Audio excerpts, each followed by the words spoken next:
再来看烟害防治法，伫今年3月修正实行，全面禁止电子烟咯，嘛甲禁烟的年纪提悬到20岁。最近国民健康署调查所发现，讲青少年食电子烟的比例，伫短3档内增加1.4倍。所以，甲教育部合作，针对各式高年级的学生囡仔来宣导，望讲学生会当来拒绝抓烟甲电子烟。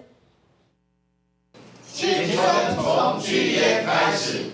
为着加强校园烟害防治，卫福部甲教育部合作，头一摆针对国小高年级学生编制烟害防治教材教学包，透过影片、世界红仔画等方式，引导学生破解烟品的迷思，甲各种行销的方式，让学生勇敢拒绝烟品甲电子烟。透过影片，让我知道吸烟的可怕，也更加了解如何远离烟害。根据卫福部国健署调查发现，数电子烟人口有少年化的趋势，平均15个人，都有1个人是10个岁以前头一摆接触烟品。更进一步分析发现，青少年数电子烟的比率超过抓烟，第3年增加1.4倍，高中生由108年的2.5%，明显提升到110年的3.9%，高中职生是由5.6%提升到8.8%，掠算至少有7.9万名的青少年使用电子烟。使用电子烟之后，或者使用烟品，其实它影响孩子的大脑生长发育。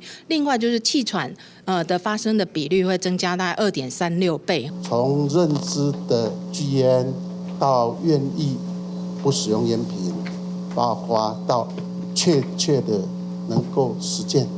不使用烟品。国健署强调，9项以上的电子烟拢含有尼古丁，较会造成调调，也会影响青少年的大脑发育。那教育部也要求各级学校师生全面禁止部分，更较要求将加热烟、电子烟纳入校园规范管理，营造一个无烟的友善校园。记者综合报道。